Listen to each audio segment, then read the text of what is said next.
personally really resonate with the 17 diapers mom because I had a very, very scary postpartum experience. I already shared the story on my YouTube. You can go watch it if you want like all the details. But to sum it up, a month before Jay was born, my nephew died.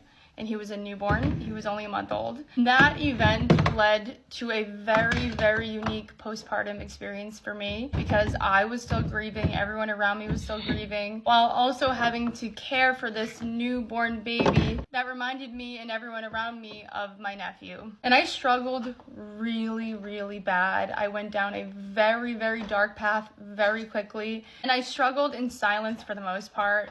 For multiple reasons, mostly because I felt like it wasn't my time to be struggling. Obviously, my baby was still alive, and I felt like I had nothing to be sad about because at least he was still alive.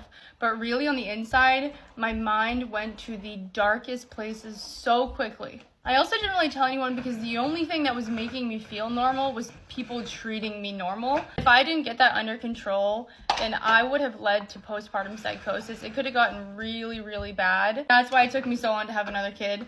But that's besides the point. Point is, I have a very soft spot for moms that are postpartum. And we have to remember that we have to support them even when it's not pretty. We can't turn on them when things get ugly, when they do things that we would never do. That's like mental health in general. I feel like we support people up until it gets too scary or it looks ridiculous. So I think the 17 diapers mom is doing a great job. And no, her kids were not surrounded by feces. They were diapers and she threw them away. I preach from the mountaintops.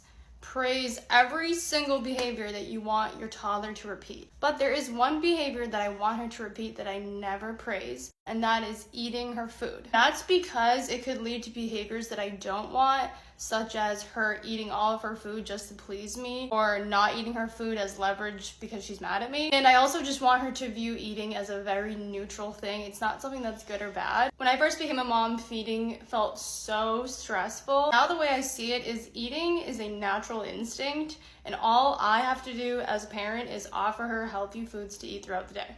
Go ahead.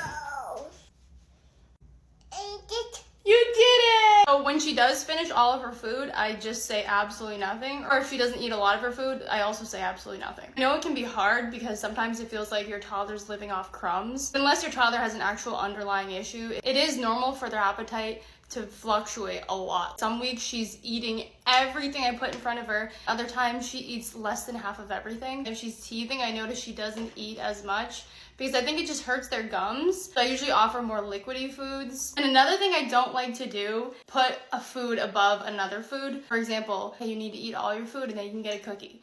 Because then you're putting the cookie up here and you're putting the healthy food down here. Automatically you're gonna desire that because you just made it like a reward. Something I say all the time is they've never been here before. They don't know that cookies are supposed to be like a dessert and vegetables are supposed to be like bleh, you know? It can all be on the same level if you don't insert your opinion. Obviously it can only go on for so long because other people say things, they see things on TV, they hear things in school, they read books. Today we're going to do an experiment on Jay to test his theory of mind, which is basically the ability to understand that other people have different perspectives or beliefs than you do.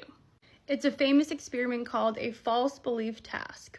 Now, theory of mind typically develops between 18 months to 5 years, and because Jay is almost 6, it's pretty much expected that he would understand this. There are many benefits of the theory of mind. Now, I believe Jay has had this for a very long time, maybe more than the average kid, because from a very young age, he has excelled in all of these categories. Here are ways that you can help your child develop theory of mind. And if you have a child that's over the age of 3, you can do this experiment too. So pretend her name is Sally.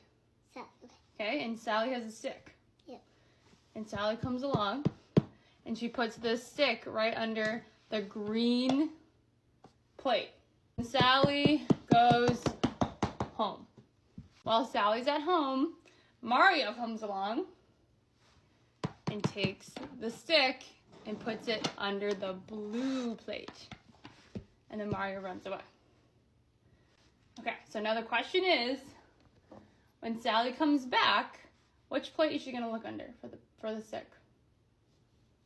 Which one? The green one. Because she put it under there.